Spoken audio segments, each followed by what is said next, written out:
Hey everybody, Jordan here, the PH is silent, and in this episode of the Saturday Morning D&D Show, we talk about Matt Colville's new D&D stream that he started, his D&D game, The Chain.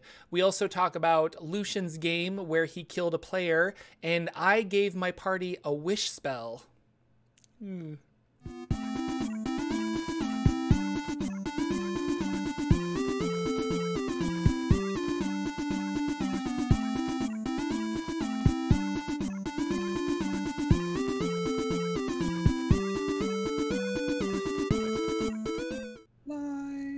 Hello, ladies and gentlemen. Welcome to the Saturday Morning D&D Show. My name is Jordan with a silent PH in the middle, and I am joined always by my wonderful co-host, Sir Lucien, over at Sir Lucien Gaming. Say hello, sir. Hello, everybody. I see lots of people in chat already, which is great. So wonderful. So thank you guys for coming out. Thank you for waking up early with us and watching our silly D&D show that we do every weekend. We've done almost every weekend. We've maybe missed, I think we counted them up, maybe 3 times total since we started.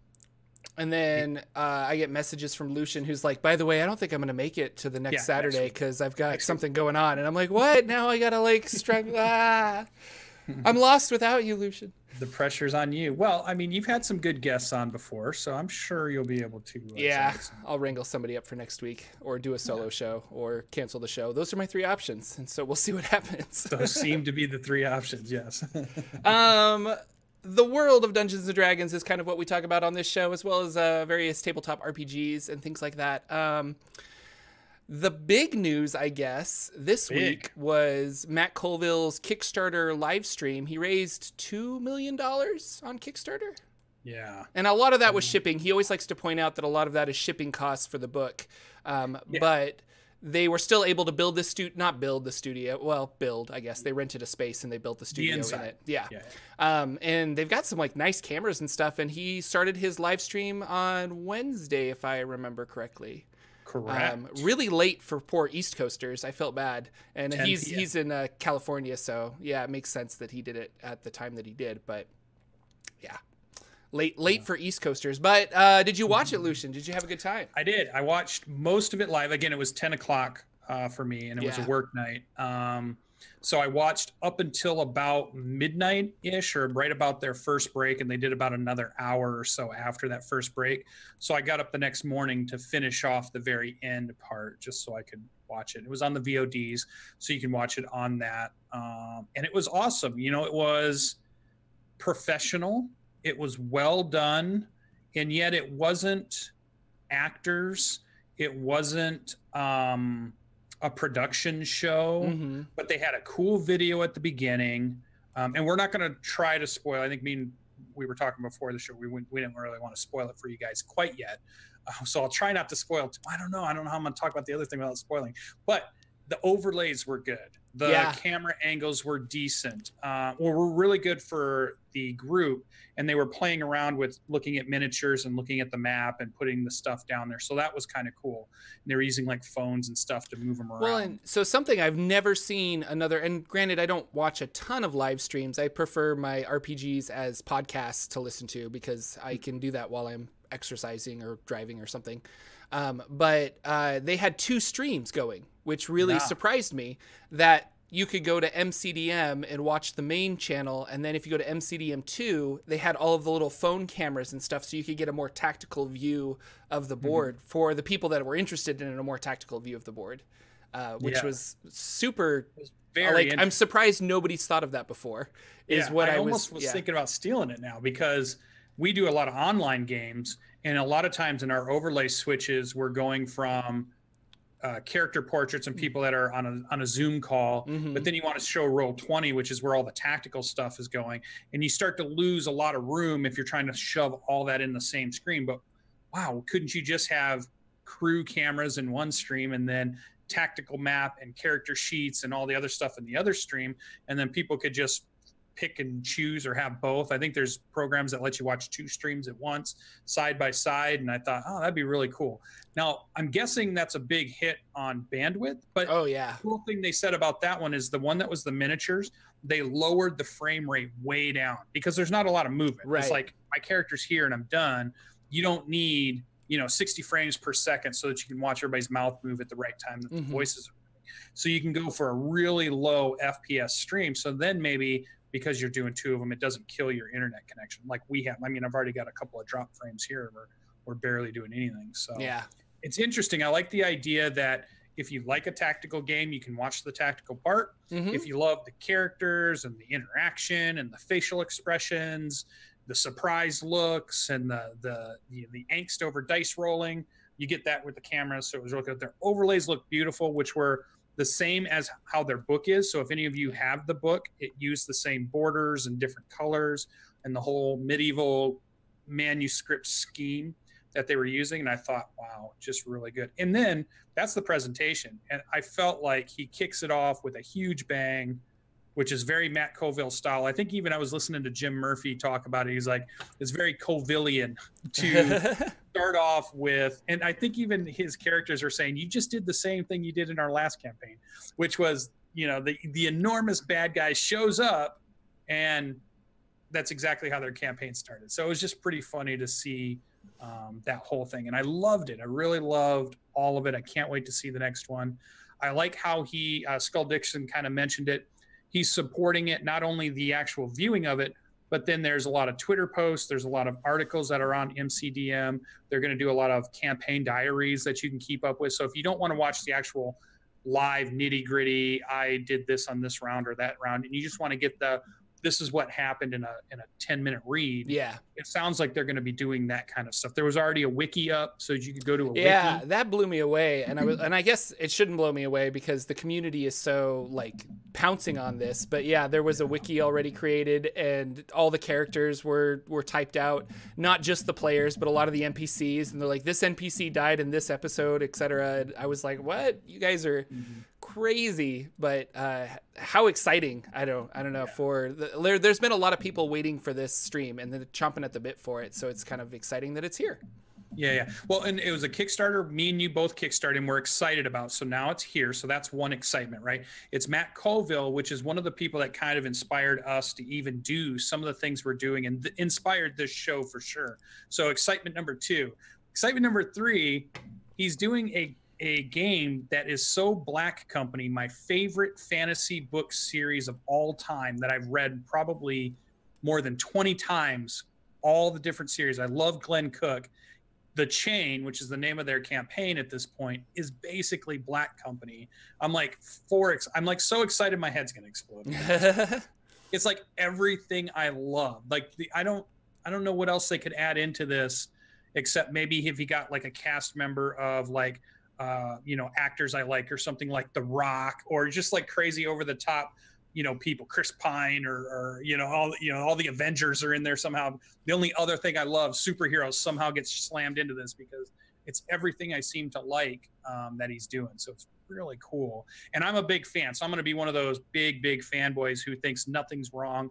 Nothing looks bad. Everything looks perfect. So you'll never be able to trust me on a review of any of this stuff because I'm just going to be full in on it. I'm over the top. So. No, and it was fun. I especially, and this just feels like a Colville thing, and it kills me because I'm like, oh, those are some great character names, but the character names as titles and character names. So you have like Judge, and now I'm spacing Commander, King.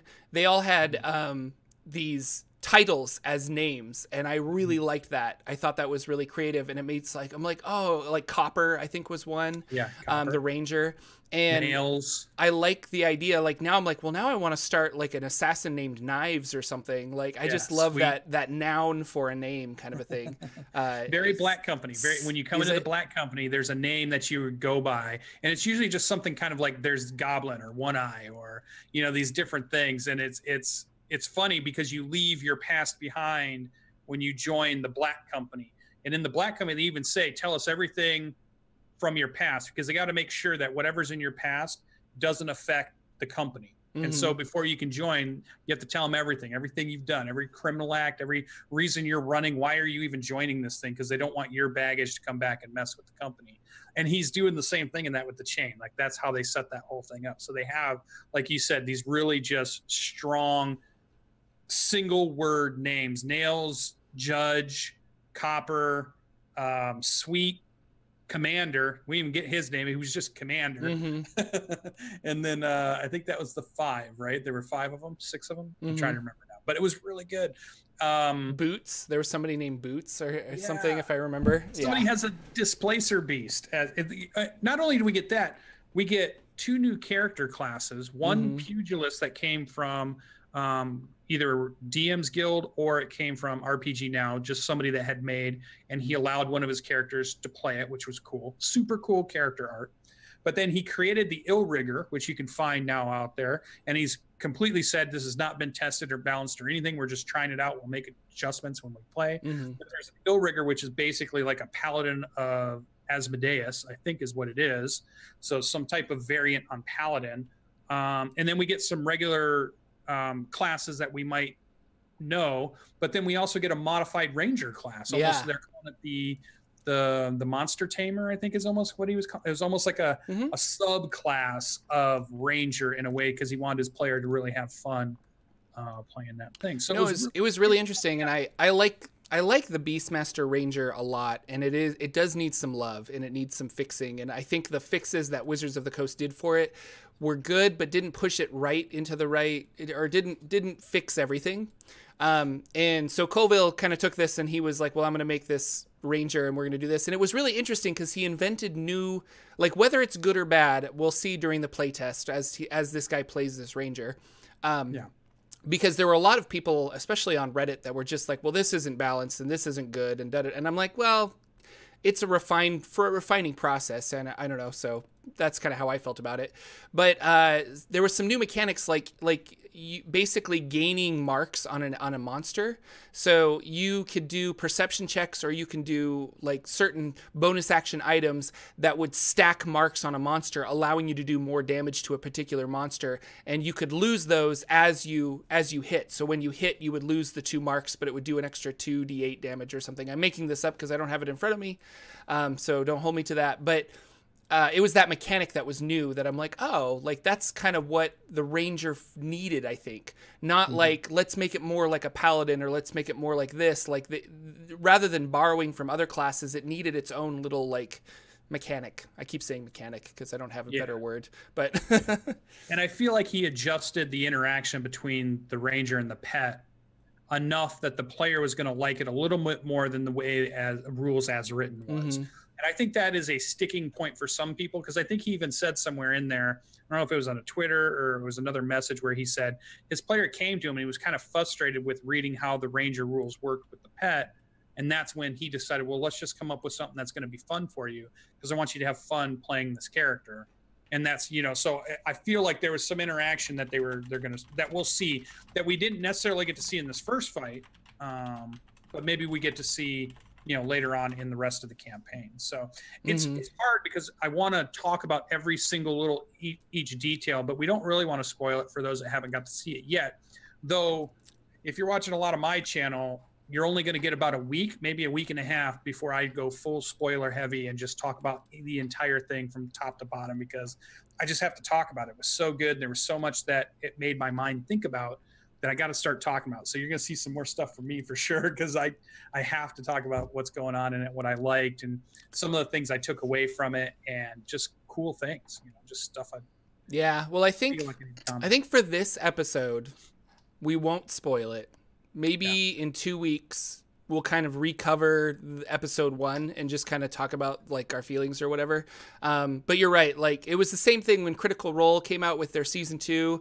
We did the same thing where it's like, we kind of want to talk about it, but at the same time, I don't feel like we should. So, how many viewers did he have? I think it was like 12,000, something like that. Live when they were in the very first 5 to 10 minutes of the show, but I didn't check the numbers after that. So it was 5 to 10 minutes in. They started about 10 or 15 minutes late, I think, or maybe 7 or 8 minutes late. But there's a lot of good interaction. His community right now is huge. I say his because we're part of it, us, the community. we were in chat. It was flying by so fast. Everybody was super hyped. You could feel the energy. They did a really cool thing, the pre-show, which I've always wondered if we should do on this show. I've thought about it and I haven't done it.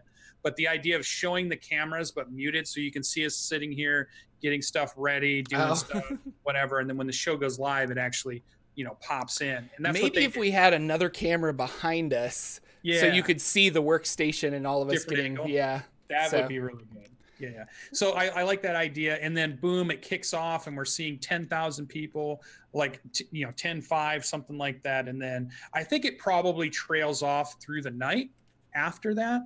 But man, it was good. And it'll be interesting to see if it's just a first show, because even like when I do shows or I'm guessing when you do shows, first episode always hits pretty big, always gets a much bigger audience than the other follow-on videos. And they kind of level out after a while if you're doing a series of them, as far as live plays and things like that I've seen. So I wonder is that a spike and then it just kind of smooths out to like, maybe there's going to be a nice big crowd of 2, 3, 4,000, or is it going to build hype and it's going to start going up like Critical Role did originally? Because they started out in that very first show, it wasn't 100,000 people watching live. It was maybe 4,000 or 5,000, big, but not like crazy big. Word of mouth started spreading, and that thing just started skyrocketing up. I don't know. It could go both ways. It could either Matt go Mercer higher, but chat. Oh, was he? There. Cool. He was typing in chat. Fun. Yeah, so it was cool. So I just super excited, and it was so good. And it came after, we're going to talk about it once we get to the other parts of what we did this week, but it came after such a good, exciting, crazy night of Tuesday night game for me in my campaign. Wrap it up with a super crazy, fun, awesome Wednesday night.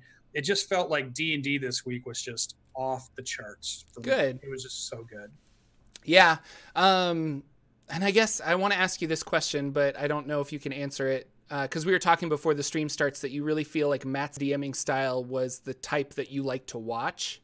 Yeah. Can we talk about that with spoilers, or I think we can, because we don't have to talk about what happened in the session. What I guess that's what I wanted to ask you. What about Matt's DMing style were you so drawn to that you're just like, this is the game for me, kind of a thing? What is really good is he opens the show up and they do a quick character introduction, but nothing crazy, not like a lot of these other shows you see these days where it's huge backstories are unrolled, or there's huge unveiling of characters, and there's these huge monologues that get written right at the very beginning of the show. It was just like, hey, here's this thing, your characters are here, what do you guys do? And he just kind of sat back and waited for them to do their thing. And he's like, this is on you guys, this isn't on me. So there was no like 25-page start to the world.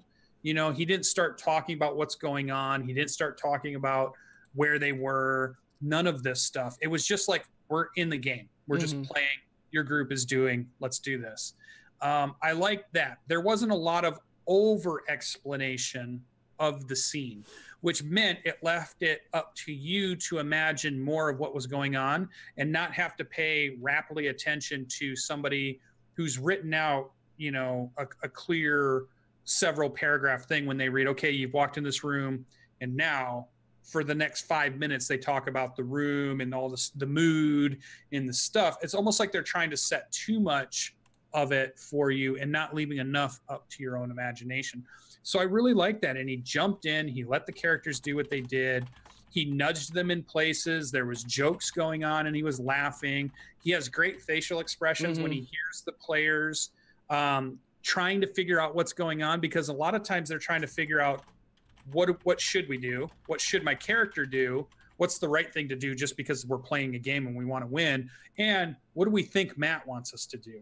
So there's like those three things that are going on. And if you watch his facial expression when they're trying to work things out, it's super funny. He probably can't play poker because you'll know the minute he has an ace or whatever, because he's just like, oh, they're doing this or that. And so it was super funny. Combat was visceral, not over explained. It was big.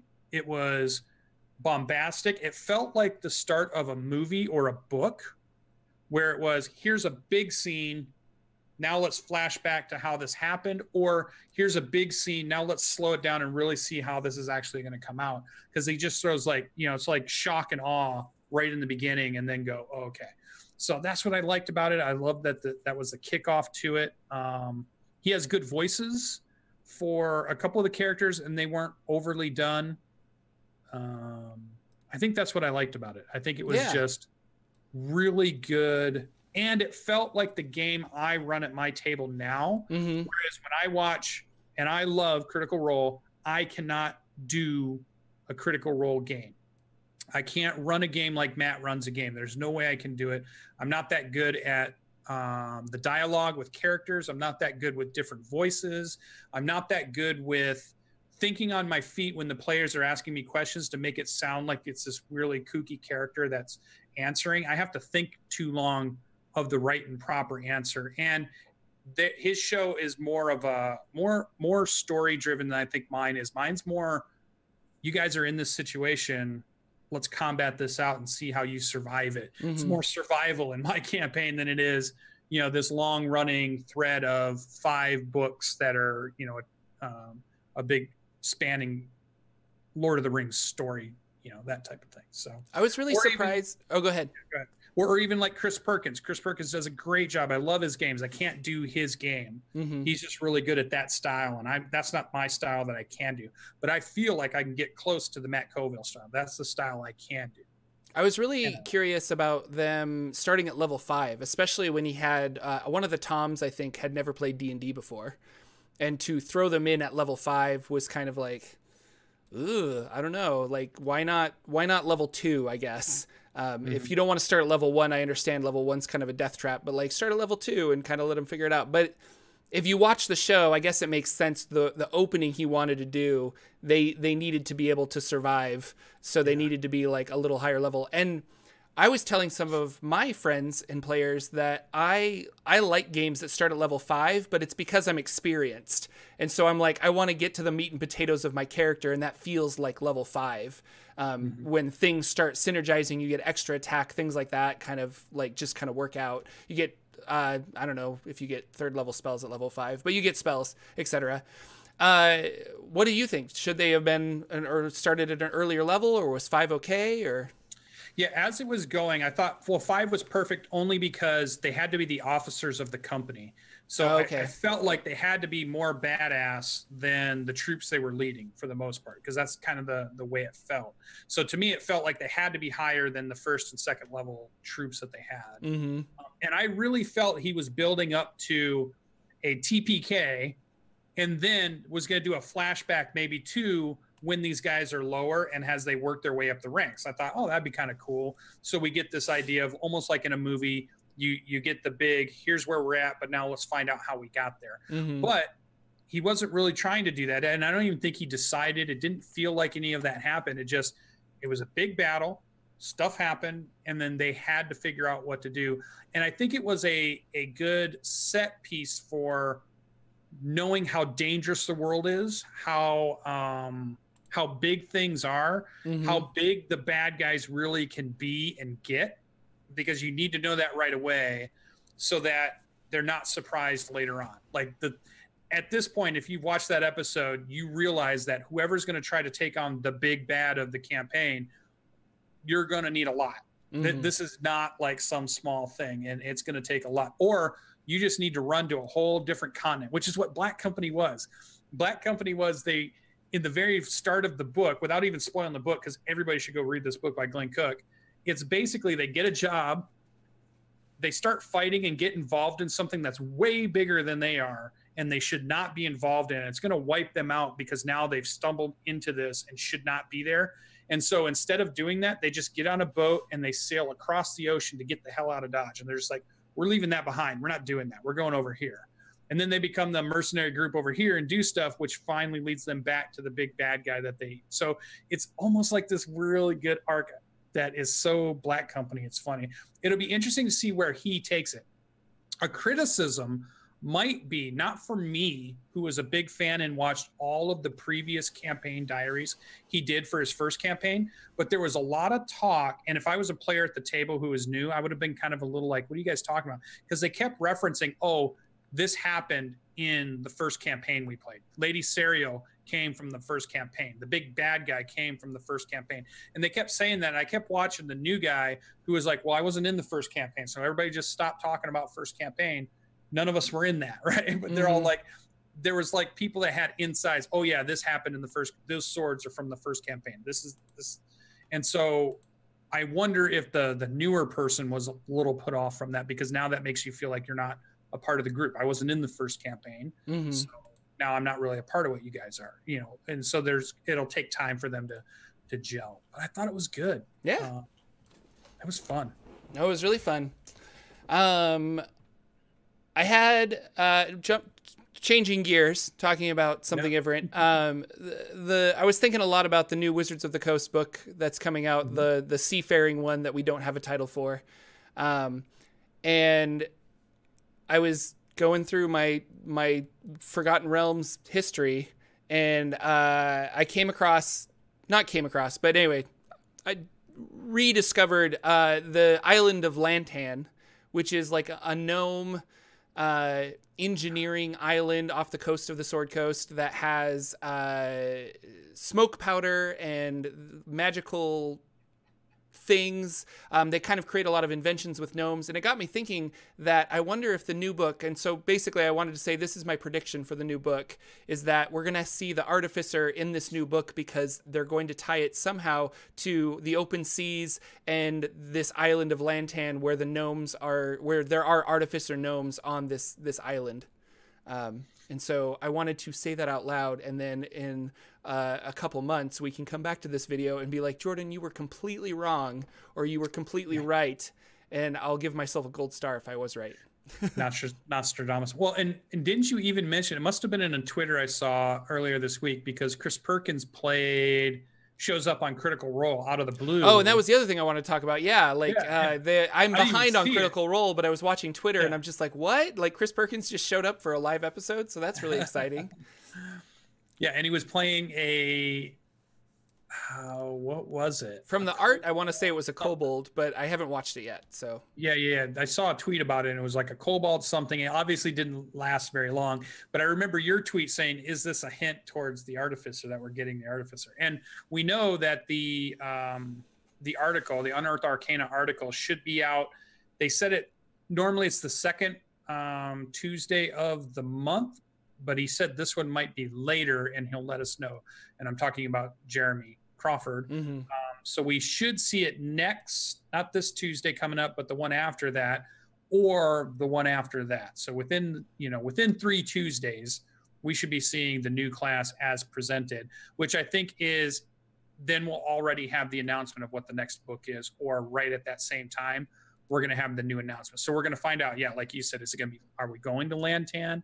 Are we going to somewhere not Sword Coast or Sword Coast adjacent at this point? Because Chult isn't that far from Sword Coast. That's still on that west side of the whole continent. But there's this whole eastern side of the continent that has a huge amount of lore, which you can all go see. It's this really cool channel called Forgotten Realms Explained. It's really good. The guy knows really what he's talking about. Although he doesn't cover Al-Qadim, and that's like everybody's favorite, it's like weird. Zakara in the desert. Yeah, why not? Geez. Or Revonar. Come on. Yeah. Why is he not putting out 8 videos a week? That's what I want to know. Yeah. He's lazy, but we'll let him. No, so there's really good videos out there, and it's all reminded us, you've kept it in our radar, that there's other cool lands here, the Inner Sea, the all of the areas that were where Elminster hangs out, all the different dales and stuff, which there's a lot of books written on that stuff, not just the Ed Greenwood Sword Coast area, but all these other writers that have worked on these other places, Myth Draenor, and just like you said, Lantan, or we can go out to Azteca, or we can go down to all these different places. Are we going to get that now? Even though on this show you've heard us ask for things like Dark Sun and Spelljammer, and so we make the same kind of demands that sometimes we hear from fans is, hey, why aren't you guys doing these 8 campaigns all at once? Why don't we have 8 books on all the different Dark Sun and all this stuff? Because we want it all, and we want it now. I think we're all just Queen fans, and we love the song. We just wait. I want it all, and I want it now. Is basically how we are. I was watching. Yeah, Cormier. I was watching Sly Flourish's live stream a couple weeks ago. He does one on Sunday mornings, I think, where he just kind of talks about DMing and prepping for his game. And he made a really good case where he's just like, we don't need a 5th edition Spelljammer. We don't need a 5th edition Dark Sun. We don't, like, nobody needs this because it's so easy, especially for an experienced DM. Like, it might be a little bit of work if you're not experienced, but if you are an experienced DM, you're the ones that are interested in Dark Sun and Spelljammer and stuff. It's not like a new person to the hobby that's trying to pick up Dark Sun and make it work. And he's like, you can throw those into a 5th edition game with like minimal changes on the fly if you really want to. Like, you could open a Dark Sun adventure and be like, oh, the AC of this monster is this. I just have to like reverse it because of ascending AC in contrast to descending AC, and then make it work, and you make the monster work. And so I really like that. I was like, I think that's one of the reasons that they're not coming out with a lot of 5th edition, like we're going to make you, here's 5th edition Dark Sun and here's 5th edition Spelljammer, because those books still are relevant, and you can pick them up on Drive-Thru-RPG, and with minimal effort, you can make it work if you really want to have a Dark Sun campaign. Yeah, the lore doesn't need its own edition for the most part, unless you do like the Cataclysm, and then that wrecks everything that you've talked about. But 5th edition hasn't done that. 5th edition says, no, all that lore is still there. None of that has changed. It's the rules that have changed, but not the lore. And our friends from the WebDM show said the same thing. They did their big video this week on Ravnica, and Jim was really talking about, this is the book that we need. These are the types of books, because it's new content that we haven't had before, about new places we didn't know a lot about. Because if I want to play Dark Sun, I can just go grab the Dark Sun book. All that stuff in there still works, except for stat blocks, or maybe some class stuff. But even that can be made to work when you're, as a DM or a GM. And that was Sly Flourish's whole point. Like, you could look at, here's a Thri-Kreen and just like give it an extra 2 strength, and all of a sudden it fits in your world. And that's all it needed, was like minimal changes. And you do that in your head. You look at the stat block and you're just like, oh. And I'm reading Maze of the Blue Medusa right now, which we'll get into a little bit later. But that has, that's a system neutral campaign. And it's got all of these like system neutral stat blocks that are kind of like, here's how you make this work for any campaign, or for any system, like 5th edition, DCC, 3rd edition, 2nd edition, AD&D. Like, you can make it work really easy. And so once you start understanding like how monsters work, I don't know. And I was doing the same thing when I was going to send my players to space. I was all excited for Spelljammer, and I was like, oh, this is not that difficult. I just have to create a couple of ships and make the ships have some AC and give them some hit points. And all of a sudden I've made 2nd edition stuff work with 5th edition. And there's 5th edition rules for that now, at least test rules, because we have the ships rules at this point. Yeah. So, and plus a whole slew of people that are fans of Spelljammer that have updated and made 5th edition stuff. So I don't know. It was really interesting. Sly Flourish, Mike Shea, he's really smart guy, obviously, and I like his stuff. So I wanted to point that out. I like in chat right now, it always comes up, when is 6th edition coming out for D&D? And a lot of people are saying, next few years, because it has a lifespan of somewhere around 10 to 15 years before they do their next edition most of the time, or something like that. But I wonder if they're not leaning towards, I'm starting to think that they're leaning more towards like what a lot of software companies do. Microsoft has been trying to do this. Those companies, Apple, Microsoft, and them, want to get away from naming stuff Apple 1, Apple 2, Apple 3, Apple 4. Office 2003, Office 2007. It's Office, or it's Apple, or it's this. So I wonder if D&D takes that now and just says, you know what? We don't need any more new editions. All we do is just put out content for the game that we play. And if it needs a new class, then they put out a new class. Because it doesn't really need any new rules. Like, we don't need a new set of traveling rules. We don't need a new set of skill check rules.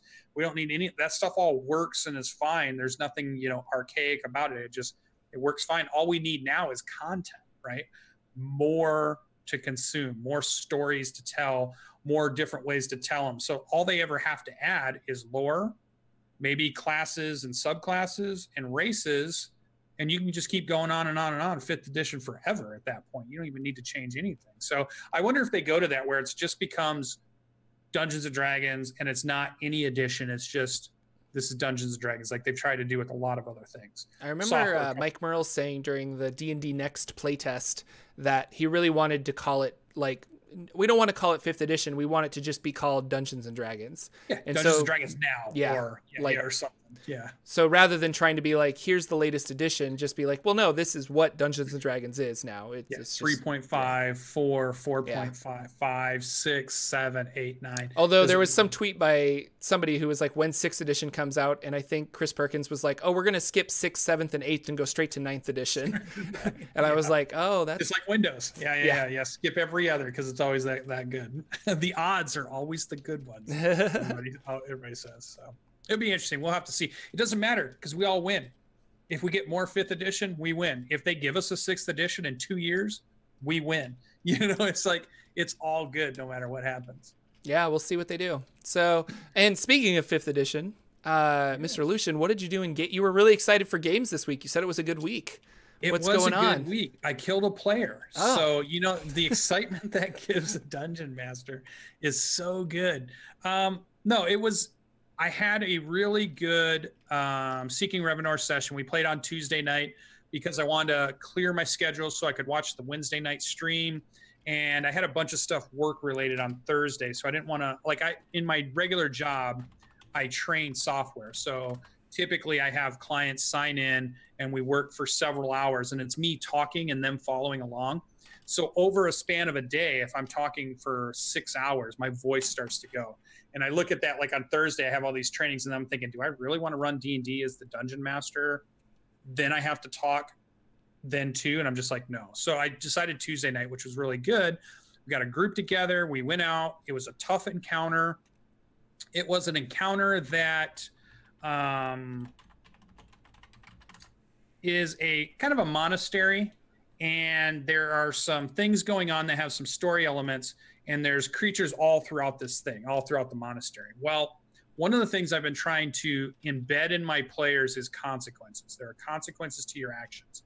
And for whatever reason, I have the Thunder Wave Happy group right now. So every time we get in a fight, it's Thunder Wave, Thunder Wave, Thunder Wave, Thunder Wave, Thunder Wave. And they're just going off like it's a war zone and a booming sound. So when they do that, I bring everything that is around and can hear that in on them. And so many times this has nearly killed them because they're just letting these spells off with no consideration for, wait a minute, we're bringing everything to us, right? And so it happened again. So they're just boom, boom, boom. It's like 3 of them in a row. Like this round I do Thunder Wave. Round 2, Thunder Wave again. I'm going to put it in this spot. Okay, round 3, Thunder Wave again. I'm using another spell slot. And I'm just like, it's over and over and over. And they brought too much to them. The fight gets out of hand. And there's a point where it's clear they should run if they want to make it out. But I'm also thinking, well, the way they're talking, they're like, no, we don't run. We don't leave nobody behind. And we're going to fight this. This is evil. We can't leave it. I'm thinking, man, if they stay, this is it. And I'm thinking as the session's going on, this is it. This is TPK night. Here it goes. This is it. And Paladin goes down. They get him back up. Paladin goes down again, starts making death saves. Ranger goes down, starts making death saves. Druid goes down, starts making death saves. The last 2 players are like, that's it. We're out. We're gone. So they take off running. And so we're down to 2 players are running. Everything's chasing after them out into the snow. And the one player, the Druid, it's going to be 3 players die. We get a roll of a 20 on a death save. And he pops back up with 1 hit point. He's able to save one of the other guys, but the Paladin rolled a 1 on the death save to lose 2 of them. And then the next roll, he rolls under, I think he rolls an 8. And we have our first actual true, I had nothing to do with it except, the creature that killed him, obviously. But he rolled the death saves. It wasn't me rolling death saves. It wasn't me just taking that away from him. He failed 3 death saves and out. Game over. So the party is just like, what's going on? And it's funny because the player is my best friend for many, many, many years. So all of a sudden anxiety hits about, wait a minute, how is a player going to take death? Because we've talked about this where players dying unexpectedly, that's the type of thing that happens that stops campaigns. can stop a friendship. You will hear stories of people being mad at each other over something like that, and then they don't play Dungeons and Dragons anymore. They're just like, they're not interested. And I was like, oh my God, is this moment? And it didn't turn out that way, but it was just like, oh, this is really scary for a second here, because we've had our first death. Revenar's taken a character from us. A character has died. There's options for bringing him back, but they didn't have a chance to bring the body back, so they left him. And they could have done it, and what they realized later on is the end of the session is they take off running, and then by the end of the day, or into the next day, because in the Revonar session, there's something that's going on that I wanted to point out that was really good. We're having really good play sessions, but the Discord after a session and the days between sessions lights up with the players role-playing in the tavern and talking about what's going on and talking about how their characters feel and think about things. So there's this huge amount of role-playing going on in between sessions. So the session ends, and then that kind of thing kicks off the next morning, and the guy's like, oh my God, why did I not shape change into a horse so that we could drag the body up? Because they kept thinking, I have 9 strength, I can't pick him up. He's a furbog, I can't pick him up, I can't pick him up. His brain wouldn't let go of that, so they left the body, they left his friend. So now he's like beating himself up, like, what are we doing? So they're getting them all, ready to go back. They want to go back and get the bodies of their friends, and there's just this whole thing going on. And it amazes me in this campaign that I've had that has not happened in any other campaign, is that there's so much RP going on outside of the session. It's really good. Like if you were on our Discord just reading through all the stuff the characters are doing, we call it the Lovely Coin channel. And it's when the characters are sitting in the tavern and they're musing about something or thinking about something. We've got characters that are thinking about their interaction with their gods that they've pledged themselves to. We've got characters that are down on themselves for the actions that they did and how they were cowards. We've got characters thinking about they want to build shrines or keeps or temples. And all this stuff happens in the Discord, and it not necessarily in the session. So if you just watch the sessions, you might not catch all of that. Me and the players that are all involved in this, sitting back and getting all of it at once, has turned it into a really cool story that's unfolding that I've never had happen in any of the other things. So Discord has added something to our game that I haven't had. And I want to recommend to everybody, whether you're running a game at home, whether you're running it through Roll20, whatever your campaign is, create a Discord channel, create a channel that is for the characters to talk in character amongst each other, and let the players just go wild with the stuff they come up with, because it's been really good and it's added a lot of depth to our campaign that we might not have had. I recommend people half the people in our list here are people that are on that Discord and have read that stuff, and they're writing it. Mudamole, Skull, all these guys are writing stuff in there that is fantastic. Greybeard has written a bunch of stuff in there. It's so good about their characters, and I just feel like it's adding something to the game that is super cool that you might not be adding to your game, and maybe you want to try. Yeah, no, I think like keeping your mindset of the game throughout the week is kind of interesting, and being able to say like, oh, this popped into my head, I want to talk about it, and things like that. Yeah. Well, and even the week before, we didn't get to talk about the week before games, which went really well because we had our awesome guest last week. So if you missed that, go back and check out that video, because we had Jim Davis on and we talked about all things Dungeons and Dragons with Jim Davis from WebDM. But that week before that, we also had one of our characters at the very end of the session completely off the rails, or they were exploring a barrow. And there had been some weird ritual that happened there, with some story element arc for their characters.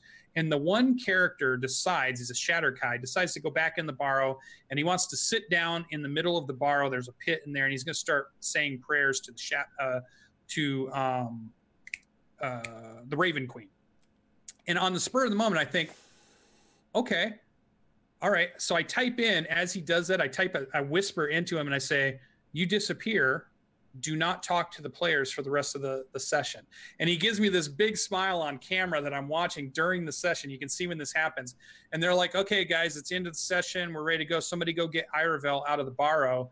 And I'm watching the guy use his icon, because we have dynamic lighting. So they have to move their icon around to try to find. He goes through the whole barrow. He's like, Iravel? Iravel? And everybody's like, Iravel? And Iravel's on the camera, but he's not talking. And they're like, I can't find him, guys. So then the whole group comes back in. Well, he's disappeared. So over this week, we had a one-on-one session with Iravel, and I'm like, okay, you're in the Shadowfell. You kept mentioning the name of the Raven Queen. She's now in front of you. You got what you wished for. Now what? You know, this person you're asking for is in front of you. She may or may not be happy with you, or she may or may not even like you, but now you've got it. So we've got to play a one-on-one session. And what was cool, to tie this back to the Discord, is that he's kept quiet this whole couple of weeks in the Discord because everybody thinks he's gone and missing and nobody knows where he's at. So the Discord leading up to that has been about how the characters have taken the missing Iravel, one of the great characters in our campaign, and how they react to that, how each one copes with that. They had to leave him behind because they couldn't find him. How long did they stay? They searched for hours. They stay a day in case he comes back. Nothing happens. And then they have to leave him. So they all struggle with this. We left somebody behind. What's going on? Then this week we have a character killed, left behind. So it's just like this theme came out of nowhere, not planned at all, and has just really thrown some really cool wrenches into the campaign. We had it. Now Iravel comes back 2 days after the debacle. I tie in some stuff. The Raven Queen gives him some information about what's happened to the Paladin, but he doesn't know who it is. And so now he comes back, and we have this whole thing about all the players telling him what's happened. Now what are they going to do about it, and all this new information. It's just been so good to see these little threads come together. So it's really cool. It's been a really good, fantastic couple of weeks in the campaign. Sounds awesome. And anybody can play in it. Every one of our fans out there that said, hey, I'd want to play in it, they've been able to come over, make a character, join an expedition if they have the time and can meet the schedule, and we can do it. And I'm starting to think I need more scheduled games. So I'm starting to think to take the leap of asking for, does somebody want to be a co-DM in a massive living campaign? I know we've talked about this a little bit before, what goes into that, because that's something I've never tried either. But what happens when we have one campaign world, bunches of groups going on, and we have DMs working together to give all these different groups chances to play and work together and affect the world all at once? I want to tackle it, but it's a lot of work. Like, this is the most work I've had to do in any campaign I've had to set up ever. So it's a ton of work if you're going to try it. It's a lot of reading to, if another DM runs a game, you're going to have to either watch it or get a recap. And it's just a lot to keep up with too, so that you know what's going on in the world. Yeah, but it's a lot. It could be really cool. I've been thinking of it. Yeah. So we'll see. I've got some people that have said they were interested. I think it comes down to logistics if we can do it. Because like you said, staying on timelines, keeping the game in the same kind of genre of game I want to run, but also giving them the leadway to be the DM they want to be also, right? Because I want to, if I do it, they've got to have some freedom to make up some of the stuff. Because I make up stuff on the fly all the time. It's not that this West Marches, every single thing is already predestined, just like your Hot Springs Island. It's there's a lot of random roll stuff going on. So they're going to have that process too. And their storyline has to fit in with my storyline, and how do we communicate that, and how do we keep that? I think we can do it. It just takes work, and it takes, the will to do and put in the time to do it to make this grand campaign. So we'll see. I'm getting close. Other than that, I'm still working on the RPG a month thing. We're going to do a final session on Sunday, even though we are in February, but we're going to do our final one last session of Part-Time Gods. And then because February only has 4 Sundays, but we're going to use one of them for the game we just played, so I'm only going to get 3. I'm picking a 1-page RPG for the month of February. So it'll be very easy for us to make super simple characters and get 2 good full sessions out of playing a very simple RPG versus picking, hey, let's play Pathfinder next, and it's this big, monster that we all have to learn and do. So the next one is going to be Breakers by John Harper, who everybody would know from like Blades in the Dark and that kind of fan. He made one called Breakers, which is basically a 1-page RPG that I think is going to be super fun. And we're going to play that in the rest of February after this coming up Sunday. So it's going to be make some cool characters and have some really cool stuff. So that has been my super busy RPG week. It's a lot. And I wanted to say one thing too. The other cool thing that happened is Indoor Adventures game got done just before ours did on Tuesday night. So we got a nice gigantic raid of people coming over and watching the stream on Tuesday night. So that was super fun. And thanks to Indoor Adventure for bringing his crew over. He's a guest host on our show once before. He's been a fan of the show. He got to play in one of our games. Then he started streaming because of that right after that. So he's kind of been tied into the Saturday morning show right from the beginning, almost as not only a fan, but now a content provider and content creator himself. So it was cool, really cool to see his crew come over and support the show.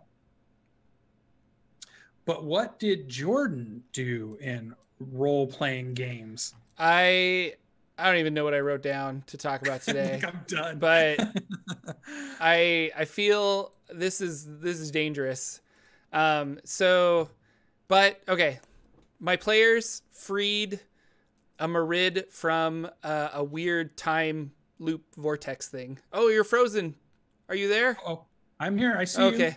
Your video froze for some reason. No. There you go. Now you're back.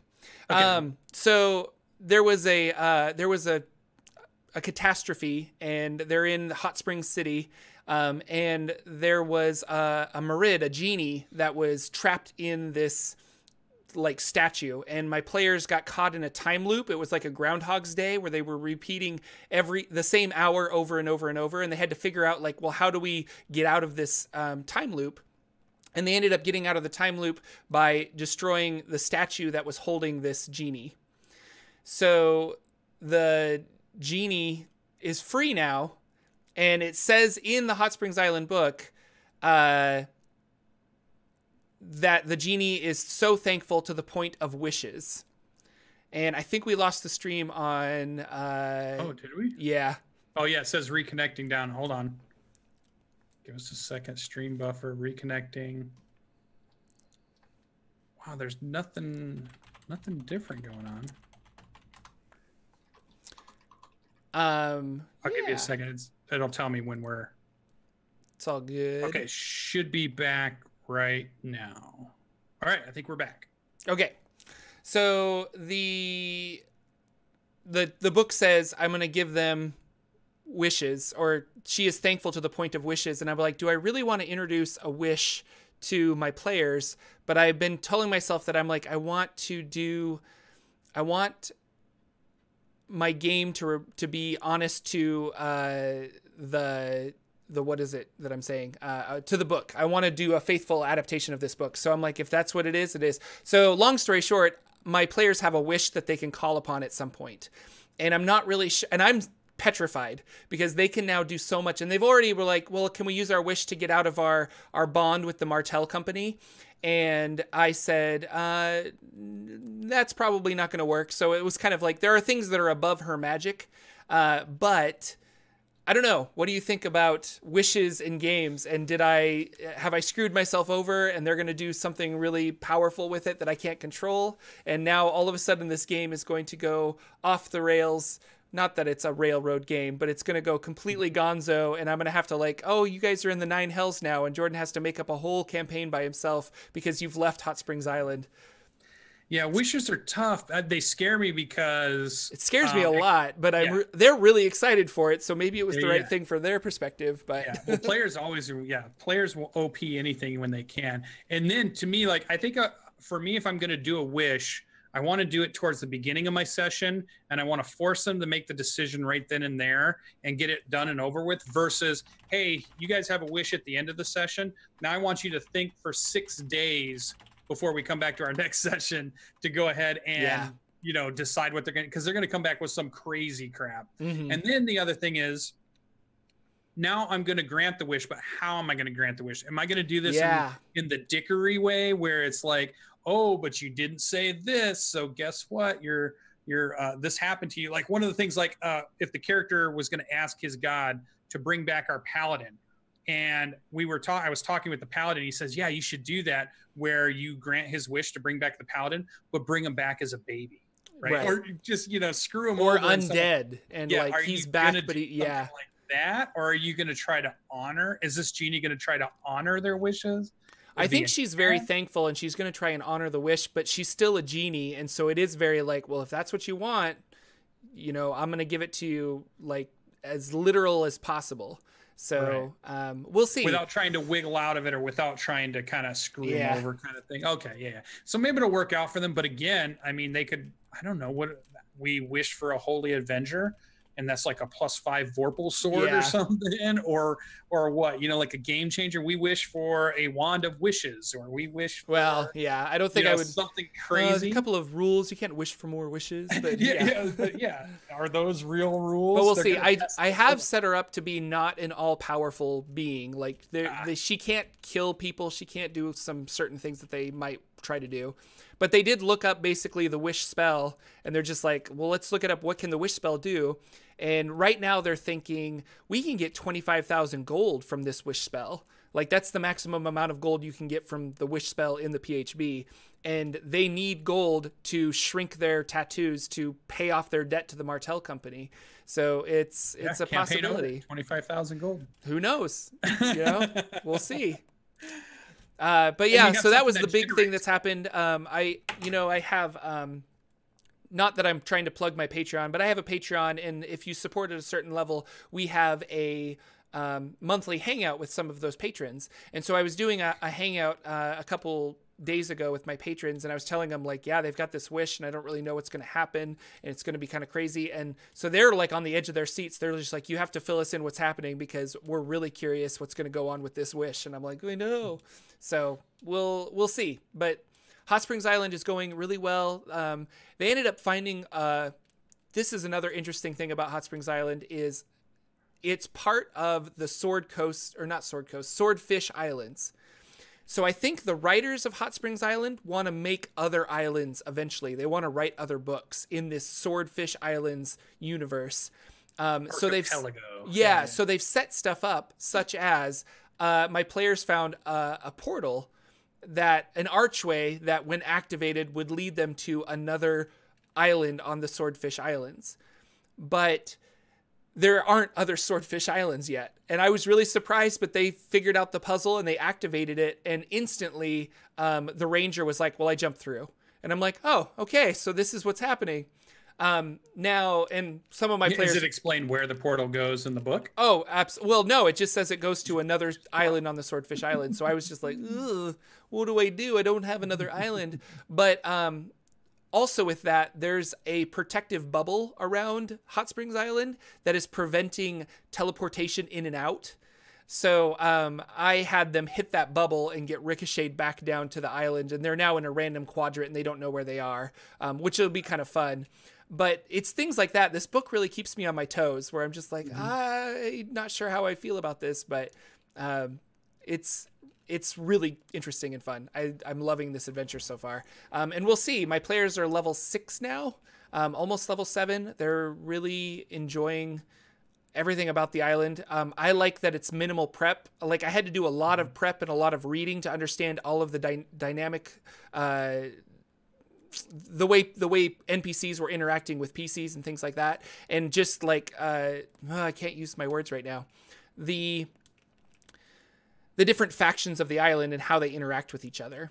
But once you get that done, I do literally just sit down and I'm like, where were we last week? Oh, we were doing that. Let's continue. And I have to do very little prep for this campaign, which has been fun. So yeah, so we've talked about that in the past. Like it was a lot of campaign prep, but very little session prep, which was nice. So yeah, it takes that load off. And I'm reading Maze of the Blue Medusa right now, which is another campaign that is system neutral. And it's very similar. Like there's a lot of reading up front, but once you actually start running it, I feel like you just sit down, open the book and you're like, where are you? Oh, you're in the reptile room number 174. Let's continue from where we left off. And you could place that right in your Hot Springs Island, couldn't you? Oh, I could. Yeah, for sure. Yeah. Like, cause how Maze of the Blue Medusa works is you find a painting. And then if you hang this painting in a certain room, during a full moon, it opens up and you can go inside the maze and you could like traverse and do all this stuff inside the Maze of the Blue Medusa. So that's definitely a possibility. What I'm thinking of doing, though, is I want to do more stuff. 2019, I want to do more stuff on the internet and maybe like stream some more games. And I really want to run Maze of the Blue Medusa as a Dungeon Crawl Classics game.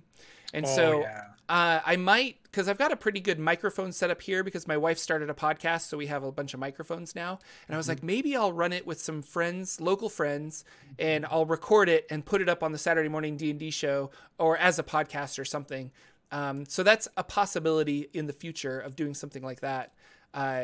We'll see. I need to finish reading Maze of the Blue Medusa and make sure it makes sense and kind of prep for it. I need to find some interesting people and decide if I'm going to run it at my table or if I'm going to run it online. But I think Maze of the Blue Medusa, Dungeon Crawl Classics, it'll scratch two itches with one, hit two birds with one stone. So yeah. And then we need a Kids on Bikes campaign from you. Not a campaign, but I want to do another one shot. And if you guys are interested in Kids on Bikes, there is a great Kids on Bikes podcast out of Texas that I'm listening to because I love the system. And they're doing a long run campaign with Kids on Bikes, and it's really interesting. And they do a really good job. Just search Kids on Bikes podcast, and I think you'll find it. Cool. Really awesome stuff. But that was, in a nutshell, what I'm thinking about Dungeons & Dragons and what's going on in Hot Springs Island. Like I said, my other gaming group, we are taking a break to play Betrayal Legacy. And gaming tomorrow. I know the Super Bowl is going on, but I checked with a lot of my players and they're just like, we don't care about the Super Bowl. I'm like, awesome. So let's play some D&D. So we're going to play D&D instead of Super Bowl. Which that should be a fun themed game. You should have like a Super Bowl D&D game. Yeah, Blood Bowl. Yeah, Blood Bowl or something. That would be awesome. Yeah, medieval rugby of some sort. Yeah. And your players have to play in it. Lots of people doing that. For Gosh, it would be awesome. So. And you have a pig. Like you just carry around a big pig and you're running around. And, it'd be just awesome. So good. Yeah, and it's been a good week. I think we're building towards having a good year. We were able to get our badges for Gen Con. I did my hotel. Did you finally get your hotel for Gen Con? I did. I ended up doing an Airbnb. So I went to Airbnb. I found a pretty good deal that's within like a mile walking distance of the convention center. So I can either take a quick Uber or I can walk it. So I have to buy my plane ticket now. That's the only thing that's left. So. But Gen Con, I am definitely going to Gen Con. So if you guys are going to Gen Con and you want to meet me and Lucien, do go to Gen Con and we will be there and you can hang out with us. It'll be fun. So we'll have to figure out if we can do an actual Saturday morning D&D show from Gen Con, because I would like to try that. And maybe my Airbnb will have fancy internet and we can try and do it from there or something. So be cool. Bring our phones and we'll do a simple, we'll figure it out. But anyway, thank you guys so much for coming out. That has been our show of the Saturday morning D&D show. Lots of really interesting stuff. Go check out Matt Colville's stream, The Chain. It's really awesome and we really thoroughly enjoyed it. As far as that, anything else before we go, Mr. Lucien? That is it. We can't wait to see you guys in the next one. Yep. I'll be here next week. Lucien will not. So we'll figure out what's going on there. But stay tuned for another episode next week of the Saturday morning D&D show. Bye, everybody.